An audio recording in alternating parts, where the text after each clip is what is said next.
2-3 minutes. Yes.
Astik, there are some people who can't be muted. Why is that?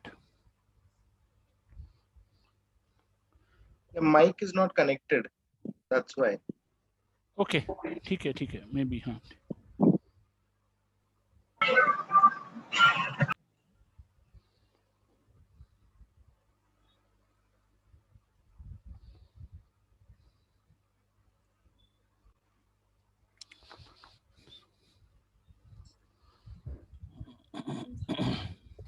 Another 1 minute, we'll just start. I'm just waiting.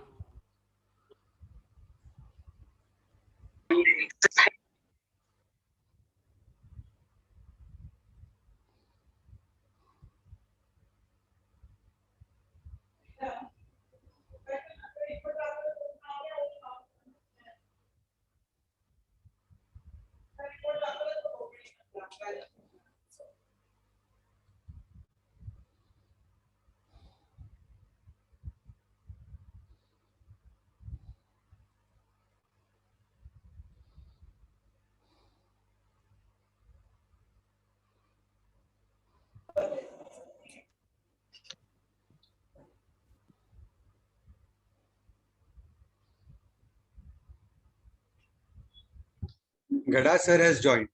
Yes. Welcome, Gada sir. Happy to see you. Happy to see you also, and happy to see everyone, including Sanjay Kumar. And Good evening, sir. Good evening. Good evening. good evening. Good evening.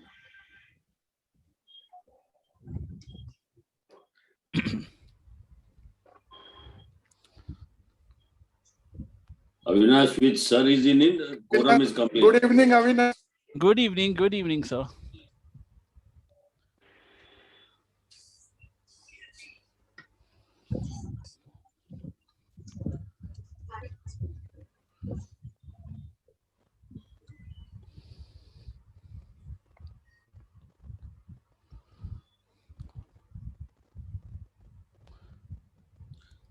पूरा tribunal खड़ा कर दिया नीलेश तेरे पीछे.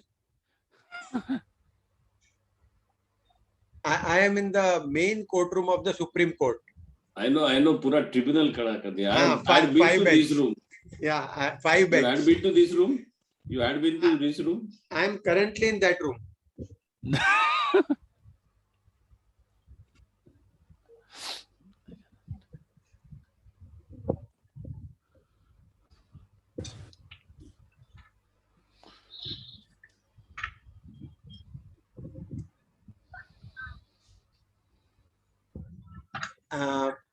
शानबाग का case था ना? Do you remember KM में Yeah, that nurse? Yeah. So we were 3-member committee and we had gone to this Case court, you. Supreme Court. Euthanasia. Yes. Yeah, yes, euthanasia. Yes. So three of us, one neurologist from Hinduja Well, Hospital, myself, and anesthesiologist, Yeah, yeah. intensive care specialist from Tata Cancer Hospital. Correct. I think we'll start, sir, because people will keep joining. Yeah. So good evening, everyone, and welcome to today evening's Bombay Psychiatric Society event. Today's event is a very special event because we're going to talk something very practical, something very relevant, which is about psychiatrists going to court and what they should, their behavior, precautions, cautions, etc. be if they are invited into a courtroom. I think one of the we're very happy with our elite panelist. It's a small panelist, but a very elite panel. Our first panelist, of course, both our panelists need no introduction in Mumbai, but the first panelist is Dr. Kumawat. Sir, of course, is a very senior consultant psychiatrist practicing in the Thane Mulund. Apart from that, he's been the former superintendent of the regional mental hospital Thane. And he's also been ex-deputy director mental health Maharashtra. So it's an absolute privilege to have sir here. Our second panelist is Professor Dr. Nilesh Shah, again someone who needs no introduction in Mumbai. He is the professor and head of the Department of Psychiatry at the Lokmanya Tilak Municipal Medical College, where I work, and I'm very happy to have sir here. So welcome to both our panelists, Dr. Kumawat and Dr. Nilesh Shah. And I will start by asking you all a very simple question. You all have both been in this field for over 3.5 decades nearly. So I would want to know from you all, what was your first courtroom experience like? And I would want to start with that, both of you all, starting with Dr. Sanjay and then Dr. Shah. So.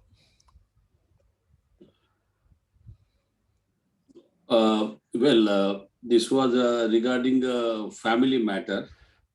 And I initially started my career in Jalgaon Civil Hospital. So the case was simple from that outpatient department of that civil hospital. After my brief stint in Jalgaon, I came back to Bombay and started my career in Mumbai. But then I received one day a summons from Jalgaon's court about this issue.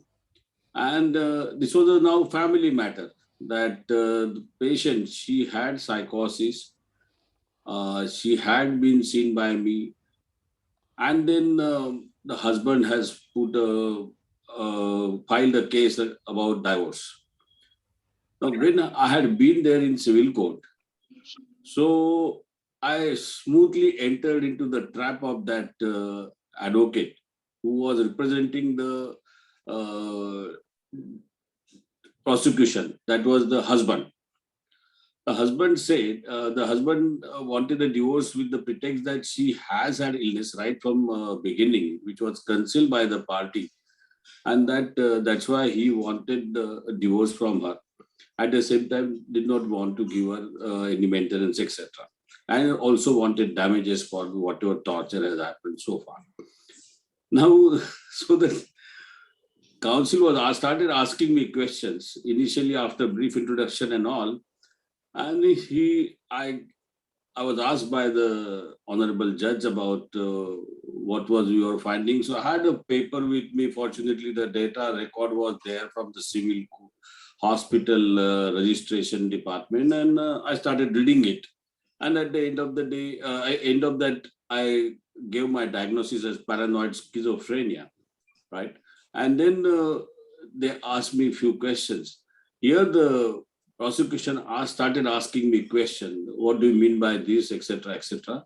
And what happens in such cases? How long does it take to cure? Do they get relapse, etc.? Now, after he was over, the defendant started my cross. When my cross started, he asked me questions which were very simple to begin with, about how come you say that she is the patient, etc., and why you say that she had paranoid schizophrenia. And he completed that. And then he passed comment, doctor, I don't think you have seen this patient. On that particular day, she had never come to you. This diagnosis being written by you is also wrong. And suddenly, impulsively, I said, how come you say that? You have no business to speak this. And then the magistrate entered into the say. He said, see, if you don't know, doctor, please say, I don't agree. But you cannot argue like this. So that was my first experience in courtroom and was a bit hostile.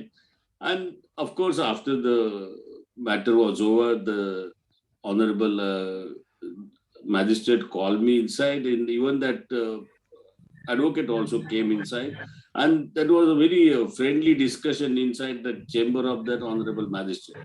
But this was my first experience, and that first thing which I needed was never enter into the trap, even if you are provoked. You just say, I don't agree with whatever has been said, even if he provokes or put charges against you. Right. Yes, please. Yes, Shah sir. As Sanjay mentioned, I also had a very, very similar experience. But fortunately, I was prepared and I used my presence of mind at that particular time. So this was a case where I had given a certificate of testamental capacity. So one day we were sitting in the OPD and one nephew brought his uncle who was a priest, and he said that he wants to make a will. And as in Sion Hospital, every week we get 1 or 2 cases and they need a certificate stating that they are fit to make a will. So I had given him the certificate stating after examining him that he is fit to make a will. After about 5 years or 7 years, unfortunately, that priest who had come to me and whom I had given the certificate passed away. That is not going And- perfect, but if you will take nicely, they all will be. But एक ना lecture And his brother went to court stating that whatever will he has made is not a valid will. And one day I got a summon from a small court near Kerala in Cochin, some 200 kilometers from Cochin. And I had to go, I couldn't refuse. So I was going and I met Avinash on the airport. And I had said, this is the first time I have received this summon and I don't know what is going to happen. So I went there and I stood in the court. And as Sanjay mentioned that the lawyer opposite party start accusing you, saying that you have not seen this patient at all and you are lying and you are doing this, you are doing that. And luckily, I had talked to some people and I knew that these lawyers are very smart and they accuse you and you have to remain very, very calm, quiet. So I did not say a word. I just kept quiet and heard him. Then he said that you have written a name and how you were sure that Mr. So-and-so was sitting in front of you. Now, obviously, at that time, I realized that in Sion Hospital, we do not check the identity of the person. We do not ask them for Aadhaar card or some identity card. We assume that whatever name the paper is made, and we kind of assume. And he said that probably the nephew who had brought the person was some XYZ. He told you that he is his uncle, Mr. So-and-so. So, and then you believed that he is the same person and you gave him the certificate. So now I was trapped and I had to say something. And at that spot of mine, and it's a kind of confession now, I said, I knew that he has never been to Sion Hospital. He doesn't know anything about Sion Hospital. So I very confidently said that in Sion Hospital, there is a rule that whenever a certificate, case paper is issued, they check each and every details of the patient. They check the Aadhaar card, they check the license, and then only they issue the paper. So that's why I am very sure that the person sitting in front of me, I was thinking that if he comes to Sion Hospital, make some fake paper, but I knew that he's from Cochin, some 200 kilometers away from Cochin, and he's not likely to come, and he doesn't know anything about Sion Hospital. So on the spot, I said this, and then he was also startled, saying that how come he's saying this so confidently. And because I was saying it so confidently, they had no other option but to believe me. And then I read out the whole thing where I had written in detail that Mr. So-and-so has come, I have examined him, he is of sound mind, no psychiatric disorder, he knows the purpose of making, what is his extent of property, what is he knew about his legal heirs, and I have given the certificate. And luckily, they won the case. Right. So that was my first experience. Right. Thank you.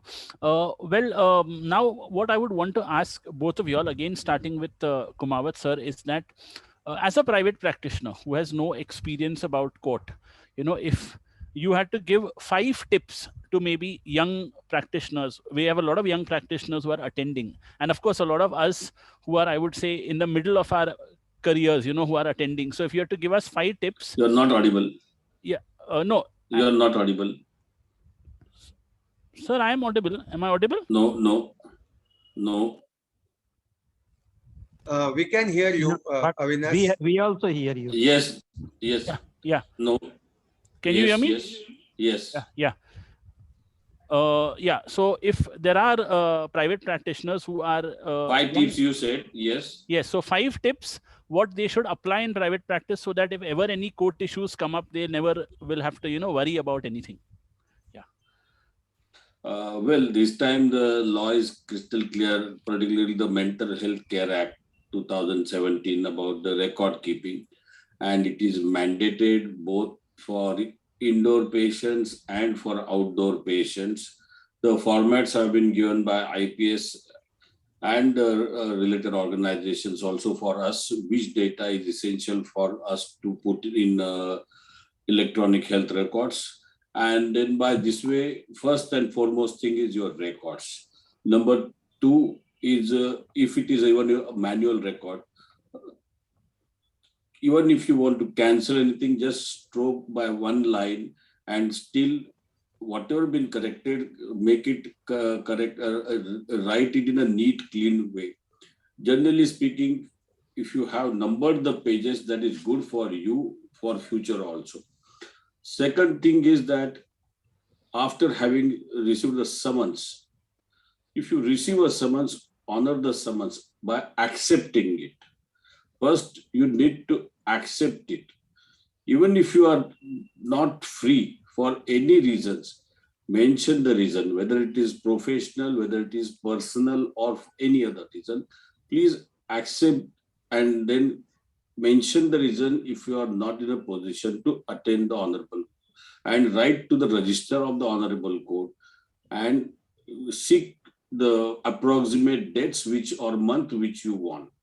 Number 3, if you accept the summons and you are ready to go, your preparedness should be first go through your all notes, gather all the detailed evidences and records which you have.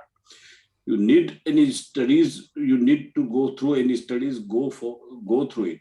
Try and analyze whatever has been written by you and what could be the questions that can be posed in front of you.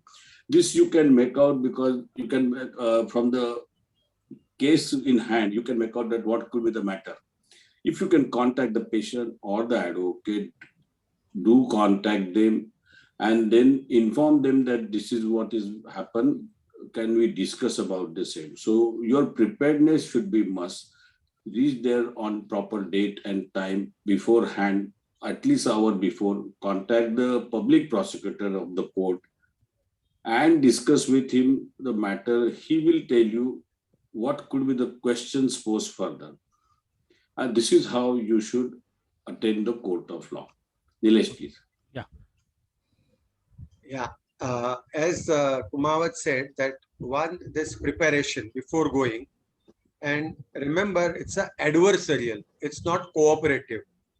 So once you go in the court, it is not cooperative that everybody has to sit together and decide who is right and who is wrong.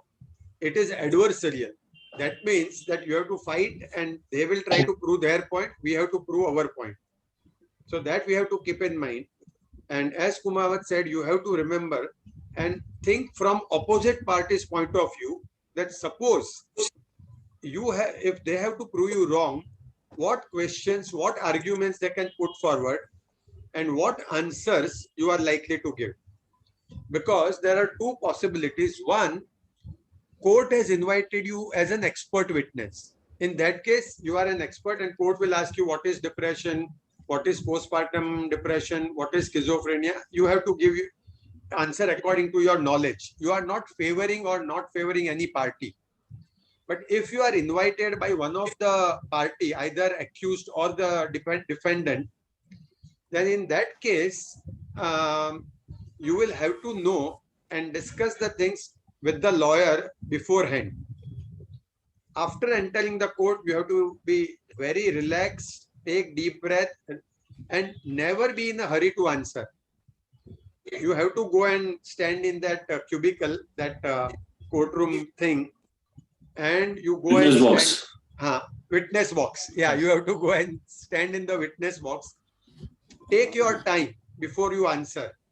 Now, the practice, even when you are sitting in the court, you cannot put your one leg over the other and your foot should not be pointing at the judge. Otherwise, it is considered as insult. So you have to sit very carefully. When the judge comes, you have to get up, and then when your name is called, you have to go to the witness box. Having gone to the witness box, the question will be asked by the lawyer, but the answer you have to give it to the judge. Judge is writing down or recording, or somebody is typing your answer. And so what you have to do, that you listen to the question. After listening to the question, you don't have to look at the lawyer and answer that. Lawyer has asked you the question. The lawyer is standing on the right side, suppose. So you listen to the question and then look at the judge and give the answer. This is very important. And you have to speak very slowly, as if you are dictating the answer so that judge can take a note of it or type it. The second, if you are using any technical term like schizophrenia, the typist may not know the spelling of that. So they will request you to spell it out. In that case, you should know the spelling of whatever you are saying. If you give the wrong spelling, they will type the wrong spelling and somebody can take objection that you don't even know the spelling of schizophrenia. So you have to be very, very careful and presence of mind, because they will accuse you. They will try to prove. As Sanjay said, you have to be very, very calm.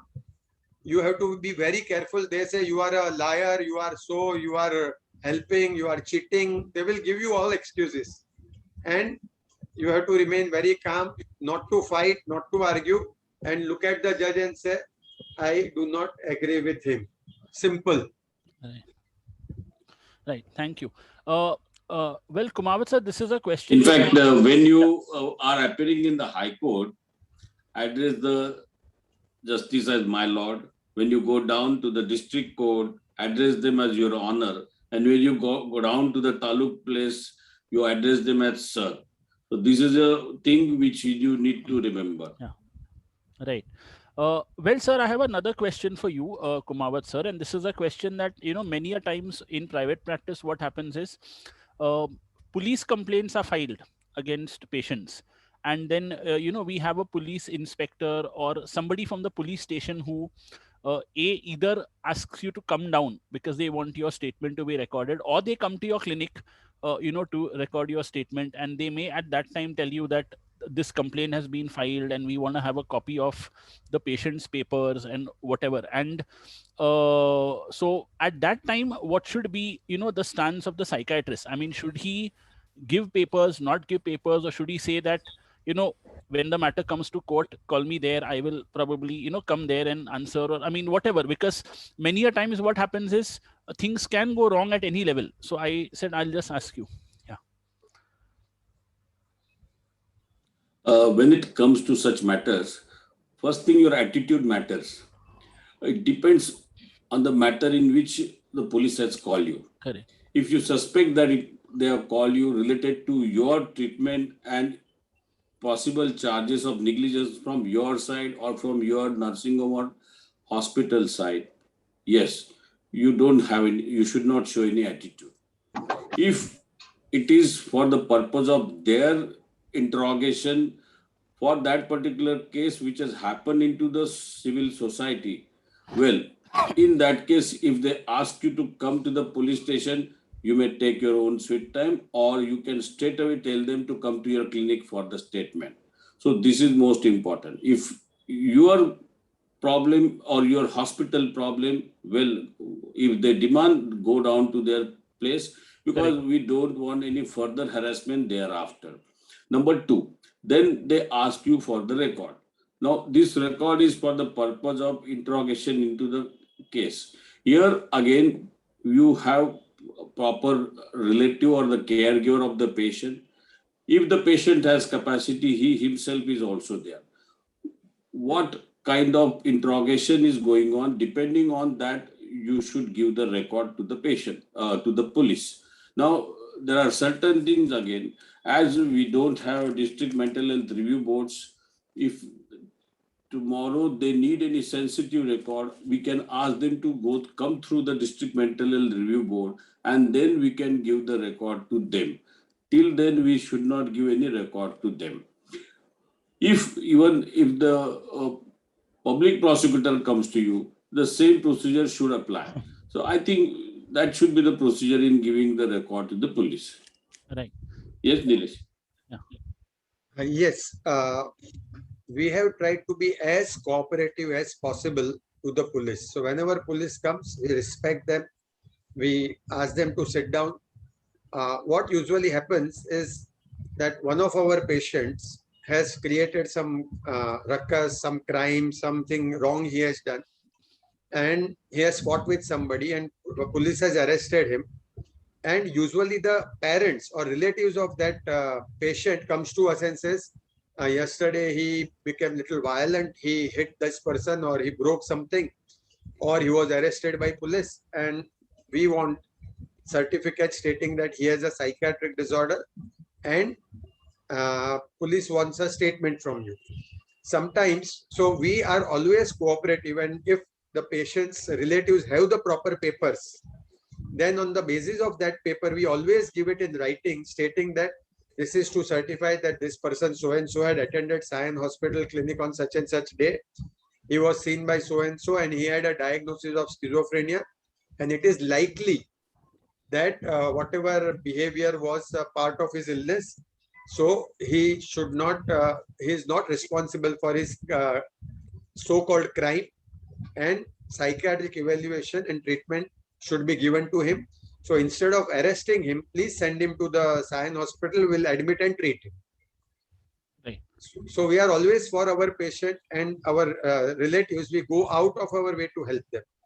Right.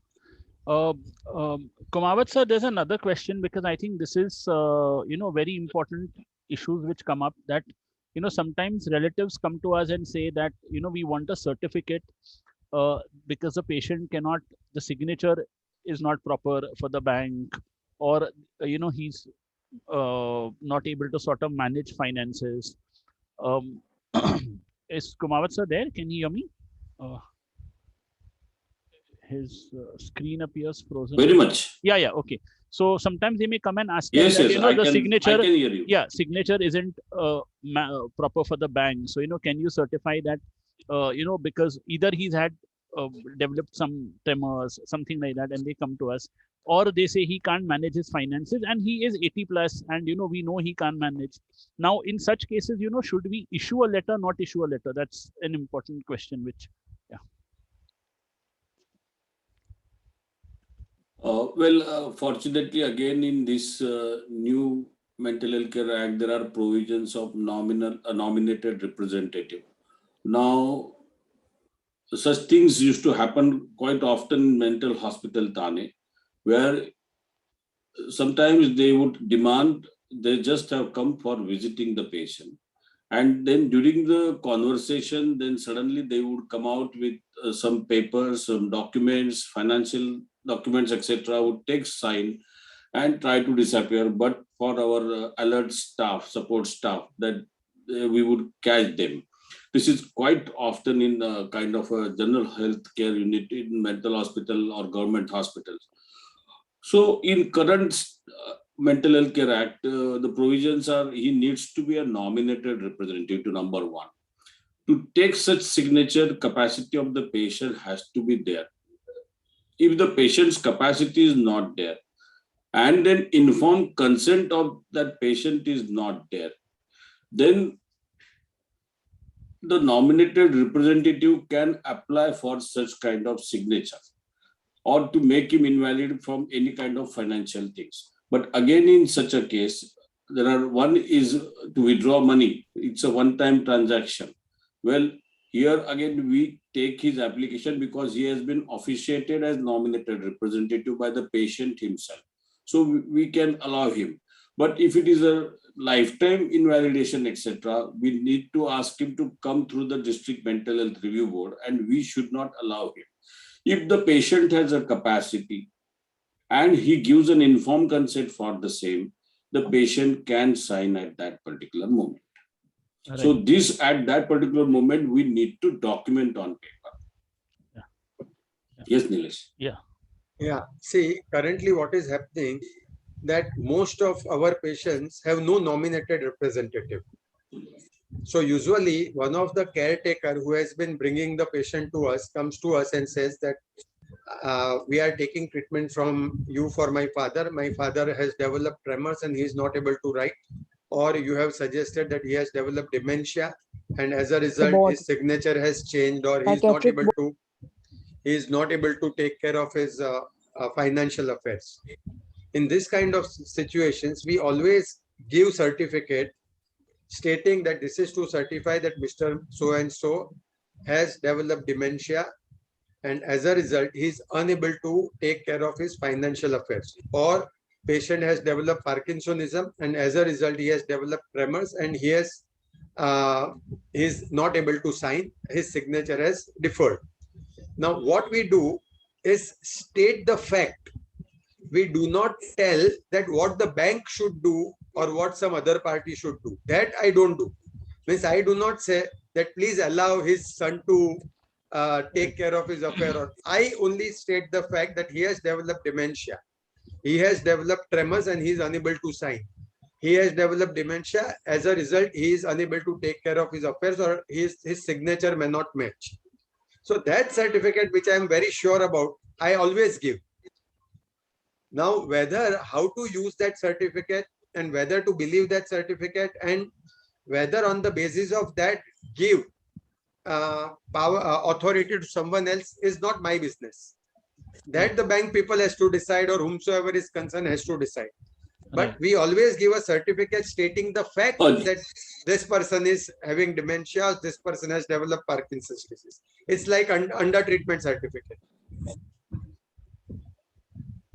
This is in case when he had some organic problem related to his muscles of the limbs, particularly while signing, getting senile tremors or Parkinsonism, etc.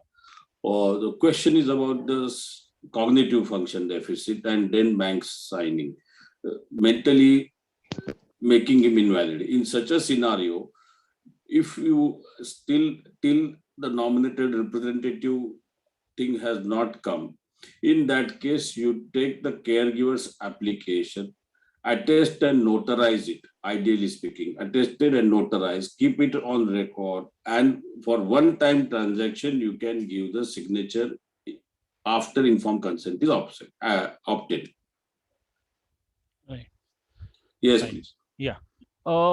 Sir, another question that very often comes is that is with regard to private practice and the POXO Act. Because with the POXO Act being in place and with many people seeing child and adolescent patients particularly.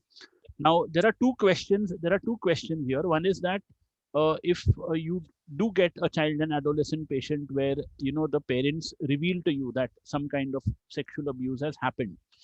So very often our role is to make sure that a police complaint is filed as per the POCSO Act.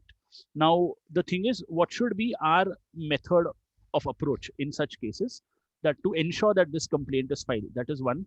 And secondly, if the parents of the child refuse to, carry out what we are suggesting, then, what should be our approach to safeguard ourselves in the long run? Yeah.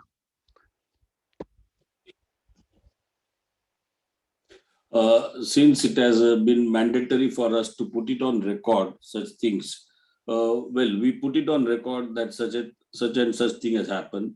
We also put it on record that we are informed the caregivers or the guardians or the parents to file a complaint or lodge a complaint against it.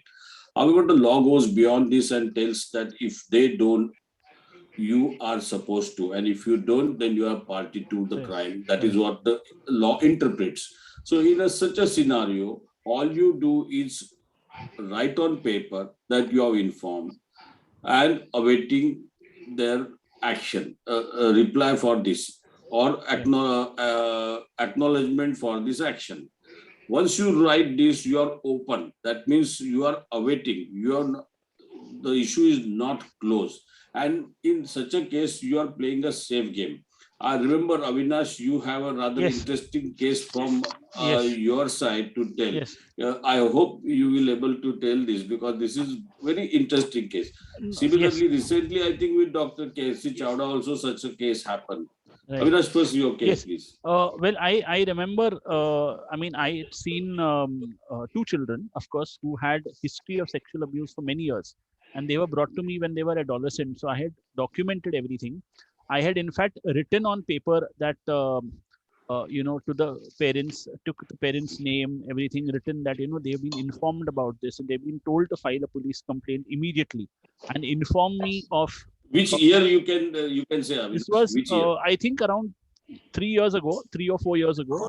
So just when the POCSO Act was coming into force. So in fact, I had phoned you at that time. So, I took your advice. We wrote everything down and we said that we are awaiting them to, we'd even asked Dr. Machiswala's opinion. We wrote that we'll probably inform, they are supposed to contact the local police station, file the FIR and then inform me of the same.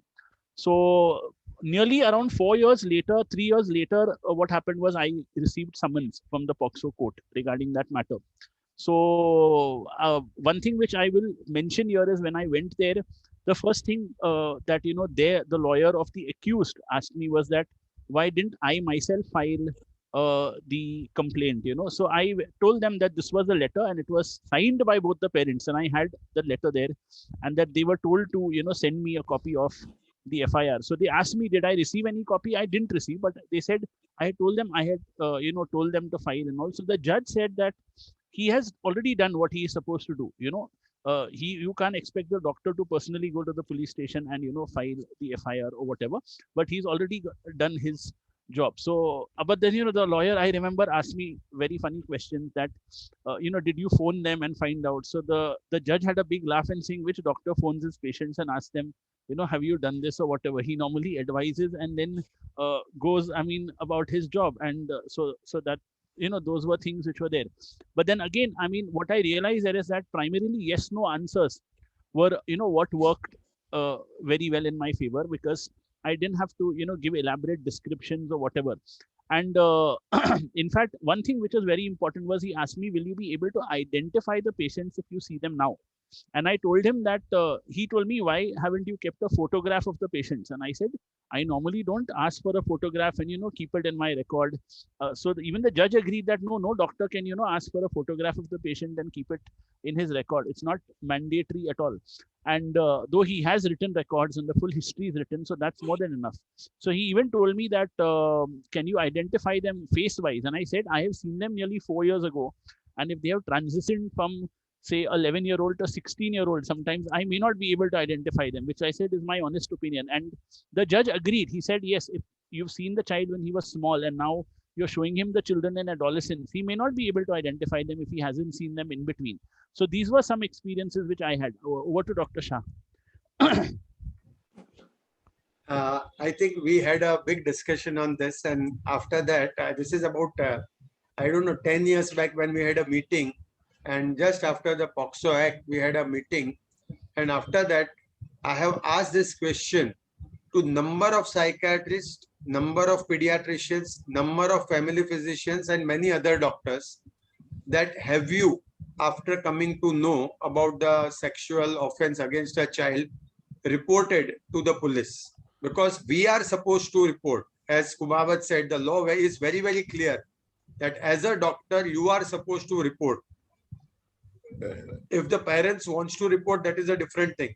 But whosoever comes to know about it, and you are lucky, Avinash, that judge did not ask you that why did you not report? Because according to the law, you are supposed to report. But judge was in your favor, and he said, okay, yes, he has at least asked the parents to report, and it has been reported. Yeah, I think luckily they reported, sir, so that, you know, it didn't Yeah. become much of an issue. Yeah. But let me tell you that there are very, very few people, hardly anyone who reports this. In big institutes, like say Nimhans, IBHAS, they routinely report it. That's what some of the doctors from there, they have told me. But in private practice, we have about 50 plus psychiatrists over here. And I would love to hear anybody's experience because see, all of us have seen patients, adolescents, personality disorders who claim that they have been sexually molested, or, you know, something has happened to them during childhood and they kind of remember it. And has anybody gone to the police and reported this? Yeah. Because to the best of my knowledge, nobody reports. Yeah. One of the things I just wanted to mention here was that, you know, what I would want people to know is that the POXO court is a special court and it's a fast track court. So what I realize is, you know, you may sometimes be called even twice in the same week, because they give you even practically everyday dates, you know, that, I mean, every second day dates that can happen. So, I mean, you know, you'll have to be prepared. And in POXO, generally what I learned over there is that, like, unlike in other civil matters where you can say you're not available, or, you know, you really don't get excused. You have to be present because it's a serious offense that's happened. So the judge is very particular that you're summoned, and the matters have to be fast tracked. So you can't really tell them that, you know, you have some other engagement. And if it's an other court engagement, they say that you have to, unless it's a superior court, you have to go to the POXO court first. That's what the judge also told us when we were there. So that's how, you know, I realized this thing. Sir, I have another question here related to POXO, which I think, you know, very often what happens is I mean, I know the act is related to children and adolescents, but we get a large number of patients who come to us at the age of 19, 20, 21, you know, and they're undergoing either therapy or medication. And of course, they you know, have developed some psychiatric issues in the meantime. And they talk about abuse that's happened when they were young. And they very often say, you know, we want to get back at the perpetrator now, and we want to, you know, show him now, because that particular person is still alive and he's in a locality. And when I see him every day, it hurts me. So now in that case, you know, they say we want to go and file a case under POXO. So they very often tell us, you know, give us a letter that you know about our history and that this has happened, and then this will help me go and file an FIR. What should be our stance at that, you know, level?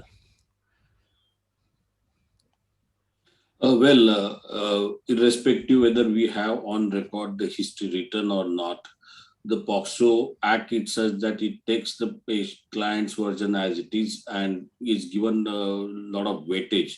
No evidence is demanded and action is started. And irrespective whether you are 19 or 40, in retrospect, you can still start the prosecution process, and you give a detailed complaint to the police station or file an FIR, and the process of investigations and further jurisprudence begins. So definitely a cognizance is taken in such a case, irrespective whether you lodge it in your childhood or whether in your middle age, no issues. Right. Shah sir, any thoughts? I think it is practically not possible. See, we see 40 new cases, and out of 40, 50 new cases, which we see every day, and some 200 follow-ups, every day we have 5 patients who tell us that something has happened to them during childhood.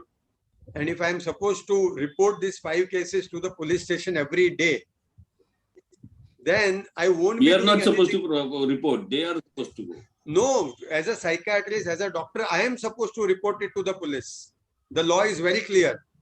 No, that is true. But then the patient's feelings are so strong, or the caregiver's feelings are so strong. As soon as they reveal it, they themselves take the revenge, and they just ask you whether it is having a provision. Can I take actions today? That is what the question was. Yeah. See, the thing is, what I am saying is little different. If they want to file, they can go and file. There is no problem. They don't require any letter from me. Yeah. I say them, see, anybody can go to the police station and file a case against anyone saying that so and so person had sexually abused him. Now I'm 19. When I was 9 years old, somebody accused me, and you can file a complaint. The problem is here in POCSO Act that I am supposed to file the complaint whether the child wants, whether that adolescent wants, whether his parents wants, irrespective of that. Even if they tell me, no, we don't want to file any complaint, we are not very sure of this complaint, still I am supposed to go and file the complaint. Then in that case, I won't be doing anything but every day go to police station. I have seen these 5 cases today, and all of 5 has this. And if I'm going to call to the court, I'll be attending court 5 days a week and not doing any work. I think there is a major problem with this act and what this acts require us to do. Okay. My other question, I mean, moving on here, is that particularly if another issue that comes up is when, we are very often asked to intervene for elderly patients who are living alone, over here, and the children phone us up from abroad and tell us, please make a home visit because he's in your locality. There is generally a servant or a caregiver who's there with these patients.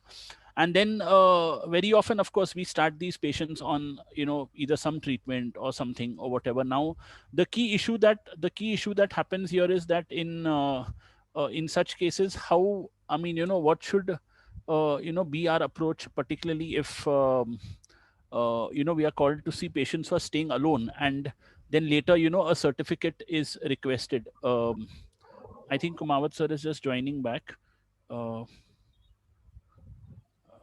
Yeah, can I? Yeah, say? please. Yeah. Yeah. So see, in these kind of cases, we always go to this person who is staying alone, talk to that person, talk to the caregiver or attendant who is there. We also talk on the phone or on video call to the relatives who has requested the home visit. And if I feel that person is actually suffering from dementia, I give my findings. I write down that I have learned these days this thing from the attendant. I have learned these things from the relatives, and I have examined the patient, and my diagnosis is dementia, and I give the certificate to the person.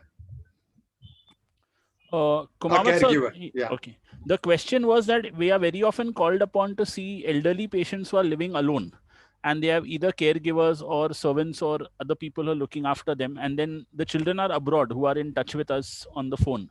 And then after that, very often, there is a demand for certification or other things. So what should be our approach in those cases when there's no relative here?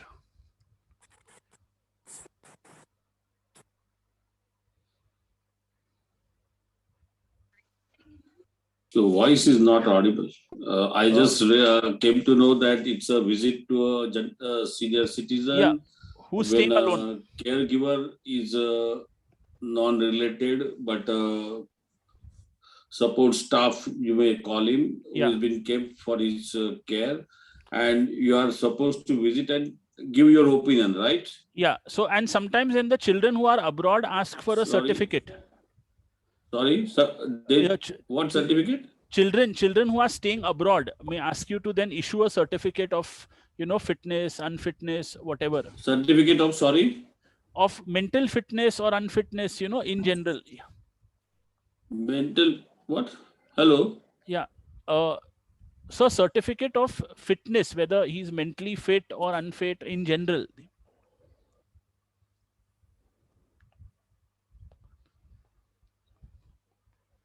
Mhm. So am I audible?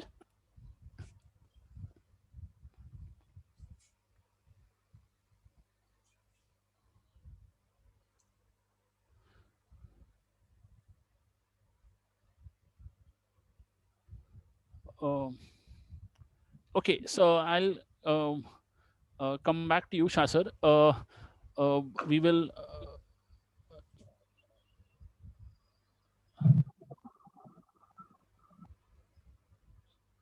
Is Okay, I will come back to Kumawat sir when he joins. Well, Shah sir, you wanted to just share with us a few interesting cases that you had been through, to quote sort of, so one or two interesting cases that in your tenure that you've seen. Yeah. Yeah. I want to highlight that as a psychiatrist, we can really help and save somebody's life. This is a case where I was called. This lady had a severe postpartum depression, and it was not recognized by the husband, not recognized by the relative, and she was left alone with her two newborn babies, twins, and she did not took care of them, she neglected them, and both the babies died. And after that, the relatives went to the court saying that she has killed the babies, and she was arrested, and there was a problem. So in this kind of situation, I was invited and I went through all the record. I talked to the relatives, took the history, and I genuinely felt from the version what she gave me and from the relatives' history that she was suffering from postpartum depression or peripartum depression. So I went to the court at her behest and explained to the court that there is a condition called peripartum depression, and it can be very severe depression. It can be sometimes postpartum psychosis, during which the mother is not in a position to take care of the newborns. And in her case, it is quite likely that she was suffering from peripartum depression because of these symptoms. And some of the symptoms were recorded on the paper. And on the basis of my diagnosis of peripartum depression, court took the view that she is not responsible and she was acquitted. So that was a very good experience, that I could save somebody's life and prevent somebody from going to the jail and serving the sentence for something which she really did not do in a proper frame of mind. Right. So any other case, sir? You want? Yes, there was another case where a lady committed suicide and the husband was accused of abatement of suicide. Now, lady was suffering from depression. She had long-standing depression, and usually, as it happens before the marriage, they do not tell the husband that she has suffered from depression, she is taking treatment. And without informing the husband, she was married off. After the marriage, the husband realized that she is suffering from depression. She is not taking care of herself. She doesn't do the home household work, etc. And she had informed this to her parents. So parents decided to take her home. So parents took their daughter home, and she was then started staying at parents' home. After staying at parents' home for 3 months, and after the repeated request from the husband that please, she is suffering from some mental illness, please take treatment, please take her to a psychiatrist, and he had also expressed that he is also willing to take her to the psychiatrist, but the parents refused. Now, after 3 months of staying with her parents, she attempted suicide successfully and killed herself. Now, because she killed herself, the parents were very, very upset, and they accused the husband of abatement of suicide. And obviously in abatement of suicide, the husband was arrested and then released on bail, and the case was going on.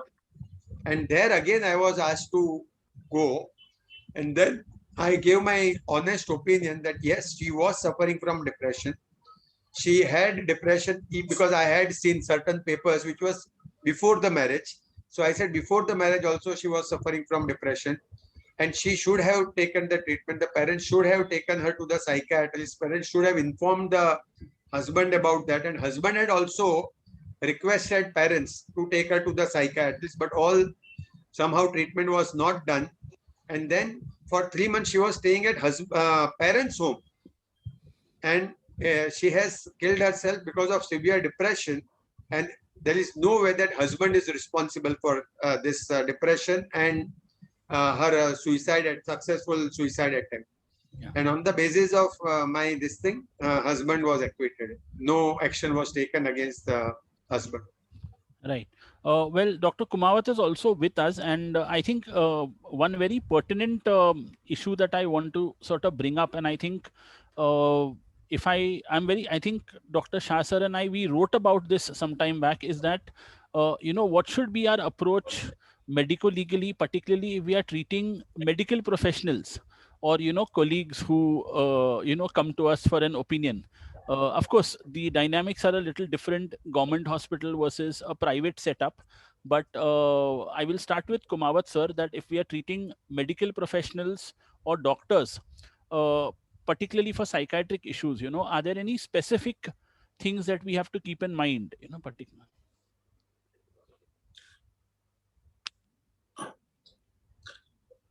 Hello, am Yes, I sir. audible? Yes, sir. Yeah. See, as far as current scenario is concerned, whether you are a medico or not, we get every alternate person a Google doctor. Correct. Right? So almost everyone or the caregiver is who maybe with them or maybe sitting abroad, he's been contacted and he's generally dictating the terms and he's evaluating, cross-checking, etc., whatever has been said. So we need to be careful about each and every patient when we document it, when we interact with them, and even particularly when we diagnose them, because diagnosis is also many times debated, not only by the patient, but by the so-called Google doctors also. Even the treatment is debated. So irrespective whether you have a medico across or non-medico across, in current scenario, we need to weigh the things we feel they and professional, because medical professionals generally are not good patients, and they may argue about certain medicines, their side effects, they may magnify the side effect, they keep on complaining about each and every minor side effects. So such things do arise. What we need to have is a patience on our side. We should remain firm on what we want to do. Otherwise, if we try and entertain them, then we may drop down in the dosage, and at the end of the day, we won't be able to treat them effectively. Even though many times they have reservations about counseling process also. They consider it below dignity to go for counseling. Right. Nilesh, please. Actually, as you know, we are working in Sion Hospital, and we from time and again get cases who are suffering from major psychiatric disorders like schizophrenia. Now, at that point in time, the head of that department or whosoever is concerned, head of that department, it can be security department, it can be linen department, it can be medical department, surgery department, they would say that if the person is suffering from schizophrenia, he is not fit to continue and he should be removed from job. Now, in this kind of situation, just because he is suffering from psychiatric disorders, to dismiss him from the job is not right. So what we do is we evaluate his capacity to work. And I have found that many patients suffering from schizophrenia, they may have delusions. They may have some wrong ideas, but their capacity to work as a doctor is not affected. in those kind of situation, I talk to the doctor and say, see, he is suffering from schizophrenia. Because of that, I have seen and we have given him some work, and certain type of work he is able to do. So please allow him to continue and allow him to do certain type of work. So the way we allow the person, say we give light duty to a person who is physically handicapped. We also continue, if somebody loses eyesight, we give him the job which he can otherwise do without his sight. Similarly, I think that our patients should not be dismissed from their job, but depending on their capacity, they should be given certain duties which they can do. So suppose if you feel the doctor is not able to continue working as a surgeon or as a medical doctor, but he is able to teach the students, he should be allowed to do that work. So we have to find the best solution so that our patients do not suffer and are not removed from the job. So that care we have to take. Avinash, can I take 1 minute over here? Yes. There is one very good message from Dr. C.L. Narayan. Okay. And he has written, good morning, everyone. Good evening, everyone. Yeah. So far as I know, if you are summoned as an expert witness in a civil case, like that of a case related to testamental capacity, which I presented, the attendance of the doctor is not mandatory and he cannot be compelled, especially if you are supposed to appear at a faraway place, like I am in Mumbai and the court was in Cochin. If summoned as an expert witness in a criminal case, it is mandatory for the doctor to appear on receiving the summons. Similarly, in civil case, the party may request you to appear in the case so that his case becomes stronger. If you don't appear and testify and defend your certificate, his case becomes weaker.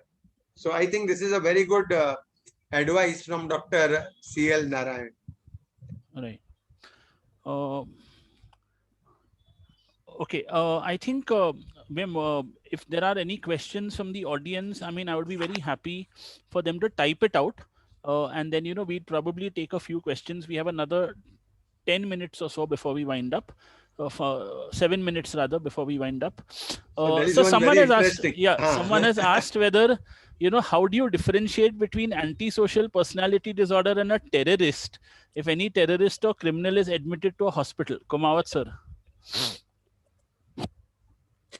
First thing is that when it comes to diagnosing personality disorder, we need a longitudinal history. So terrorists admitted in a hospital, unless we have a longitudinal history about his past record, etc., we may not be able to know it. Secondly, when it comes to the procedure, when it comes to the legal matter, whether he has antisocial personality or weakness, what matters at that particular stage is related to the crime and whether there is a criminal responsibility in that particular crime or not. If he definitely fulfilled the criteria for criminal responsibility, his personality is immaterial for us to know. Yeah. So there's another important thing that, very often now there are a lot of overlapping conditions, like epilepsy is treated by the neurologist and the psychiatrist very often. Similarly, sexual disorders, they're treated by endocrinologists, for that matter, urologists, and male sexual disorders are treated by the endocrinologists, urologists, even we treat. Now, so very often, sometimes, if we are asked to issue a certificate about potency of a patient, so in that case, I mean, should it be like a team that issues it, or what should be the method in a private practice setup? And Shah sir can also answer, of course, I mean, overall, yeah. To the best of my knowledge, Avinash, yeah, whether it's in private practice or whether in our hospital practice, this kind of certificates are given on an individual basis. So I have never seen 3 departments coming together, examining the patient together and giving the certificate. Urologists give certificate independently, we give certificate independently. So if I find that the person is potent, then without consulting urologist, and if I am sure of my diagnosis, I can give a certificate stating that I have examined the patient on such and such day, my findings are there, and on the basis of my findings, I certify that he gets adequate erection. Now, I have seen the erection, and based on that, I am saying that he is having an erection. Now, whether he is able to perform with his wife or whether he is not able to perform with his wife or someone else, that I am not commenting on that because I have not seen that. But whether he is getting erection or that, I can definitely certify, and I don't need to get it testified by the urologist or endocrinologist.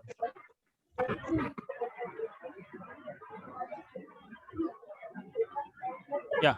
So a question which someone has asked is, if a patient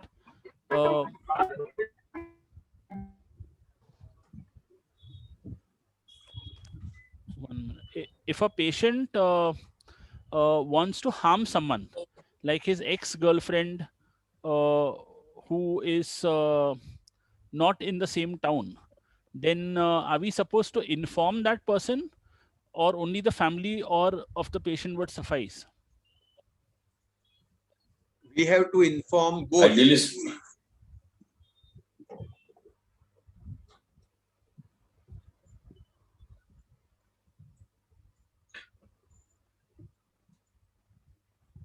Hello. Yes. See, we have to help everyone. We want to help our patient because we don't want him to harm somebody and then go to jail. So we have to prevent this. So we have to help our patient. We have to inform, if possible, to the ex, if we have the number or contact number. We also have to inform his relatives, saying that patient has this kind Most of important. idea, and some steps has to be taken immediately and prevent the disaster. Right. Kumawat sir, there's another question. Yes. Is any rules related to issuing firearm license fitness?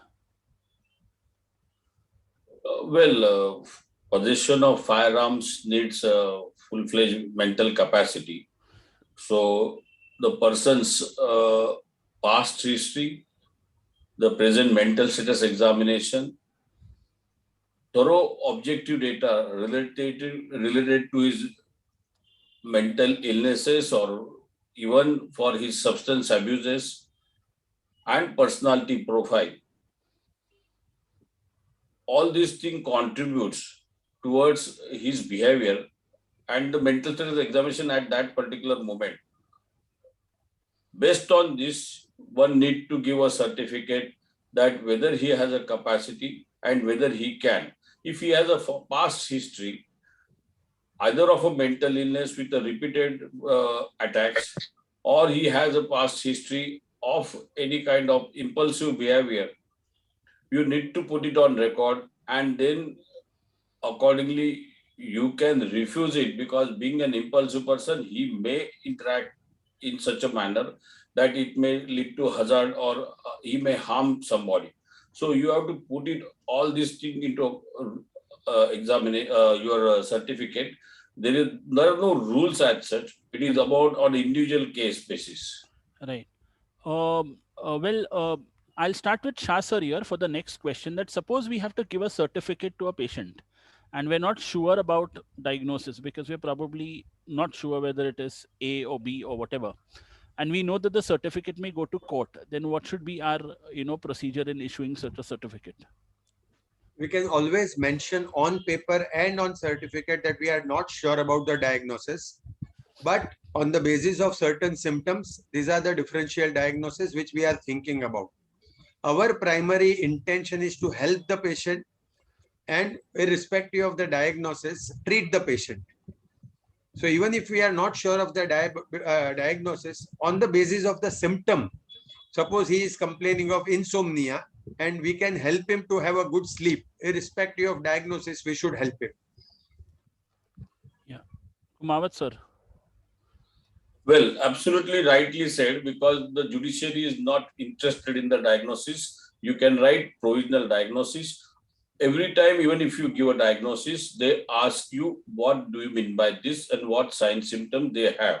So at the end of the day, the judiciary is more interested in the sign symptoms and if at all any provisional diagnosis. Right, right. Okay, so now my last question, which is there, and I mean, I will start with Kumawat sir, of course, because with regard to the state mental health issues and whatever is, one of the questions which I think worries, I mean, and this is for all the psychologists who are attending today, is that in Mumbai, there is definitely a huge shortage of psychologists who are RCI registered. I mean, we have a number of psychologists who've done MA from different institutions, recognized institutions like Bombay University, SNDT, etc., but they do not have an RCI registration.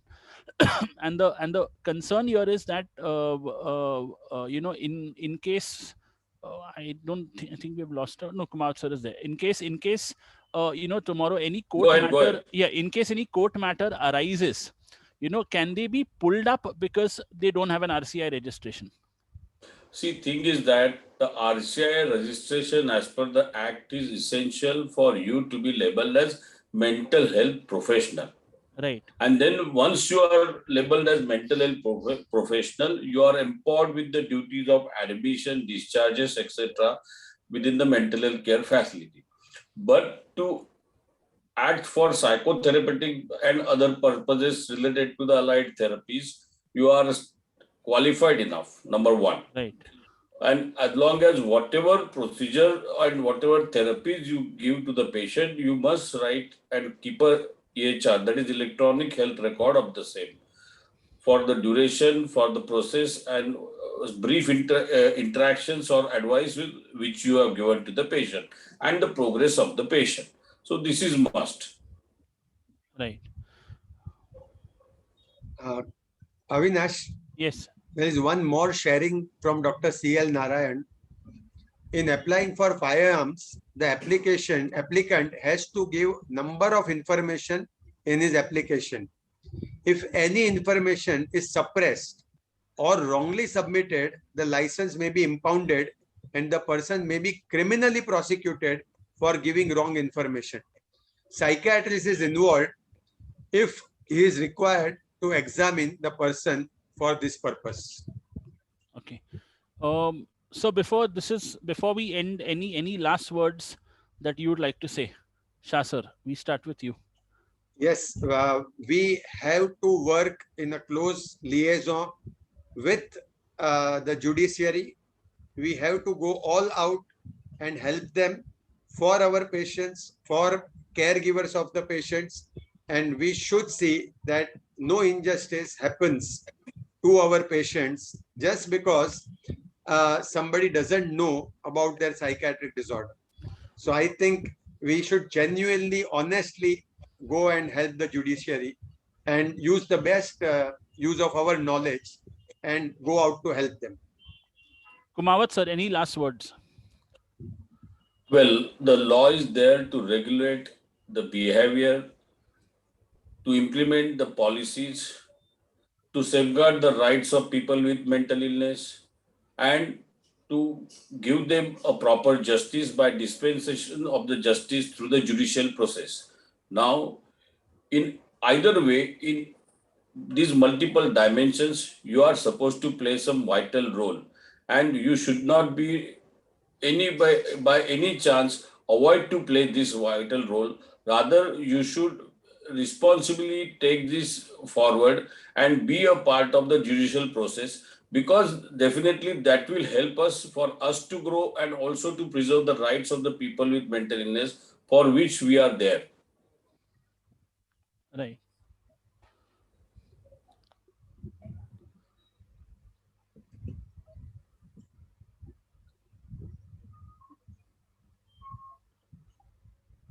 Yeah. Well, thank you, sir, for those words. And I think with that, we come to the end of today's panel. I am extremely thankful to Dr. Shah and Dr. Kumawat, sir, for being there today. There is no end to this panel. I mean, we could have gone on for another 2-3 hours because there would have been questions coming in. So probably at a later date, we probably will have part 2 of this under the aegis of Bombay Psychiatric Society. Well, a very honest confession, as I've spoken to both of you all, we wanted to have Dr. Macheswala also with us here today, but he couldn't be there for certain reasons. So probably the next time we'll have all three of you all there, and probably that would also be something which we're looking forward to. Well, I thank Dr. Priyanka, Dr. Astek, Ami, the entire executive committee of Bombay Psychiatric Society for being here. Everyone who's attended. The program will be up on YouTube very soon, so you all can probably see the recording. Our next event, we have two events in the coming week. One is on August 17th, which is a grief counseling event for caregivers, which is done with the Bombay Psychiatric Society and the Indian Psychiatric Society NGO subsection, NGO patients carers subsection. And on the 18th, we have an epilepsy psychiatry interface, which is going to be there. So we will send you details of that very soon. But thank you everyone for being here. Thank you for all the questions, for a wonderful audience. And of course, again, to my panelists, Dr. Shah sir and Dr. Kumawat sir, for taking out time from their busy schedules and being with us. Good evening and God bless. Thank you so much. Yeah. Thanks. Thank you very much. Thanks. Thank you. Thank you. Thank you, Avinash. You are doing a wonderful work. Thank you. Thank you, sir.